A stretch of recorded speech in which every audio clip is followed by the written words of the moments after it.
You're cruising down the road, music's on, everything feels great. Then you see it, that little orange light on your dashboard.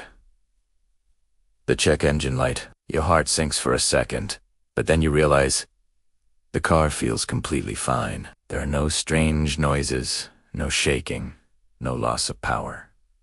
So, what's the deal? Should you panic? Should you just ignore it and hope it goes away? Let's talk about it.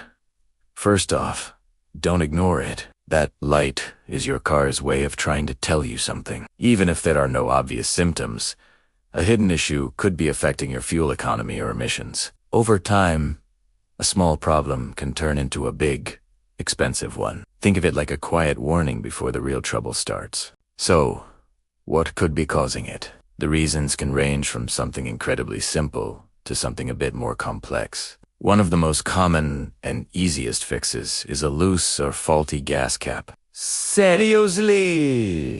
If the cap isn't sealing properly, fuel vapors can leak out, and the car's diagnostic system will flag it as an evaporative emissions leak. Before you do anything else, just check your gas cap. Make sure it's on tight. If you hear a click, that's usually a good sign. If it still feels loose or the seal looks cracked, a new gas cap is a very cheap and easy replacement. If the gas cap isn't the problem, the next level of common culprits often involves sensors. Your car is packed with them, and they monitor everything from the oxygen levels in your exhaust to the temperature of your engine. For example, a failing oxygen sensor, or O2 sensor, is a frequent offender. These sensors measure the amount of unburned oxygen in your exhaust system. If one goes bad, it can't provide the right data to the car's computer, which can throw off the fuel mixture. You might not feel a difference at first, but your fuel efficiency will definitely take a hit. Your car might be running too rich or too lean, and over time this can damage expensive components like your catalytic converter. Speaking of which, the catalytic converter itself could be the issue. This is a more serious and costly repair. Its job is to convert harmful pollutants in your exhaust into less harmful gases.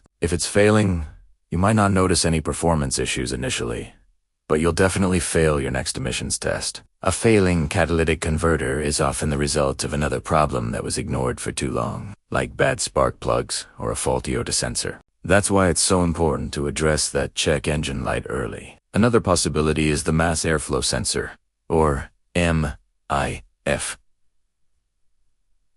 sensor. This little guy measures the amount of air entering the engine, which is crucial for determining how much fuel to inject. If it's dirty or failing, it can cause a check engine light without any other obvious signs, at least at first. Eventually, you might notice rough idling, hesitation during acceleration, or poor fuel economy. Sometimes, just cleaning the MAF sensor can solve the problem. So, what's your first step when that light comes on?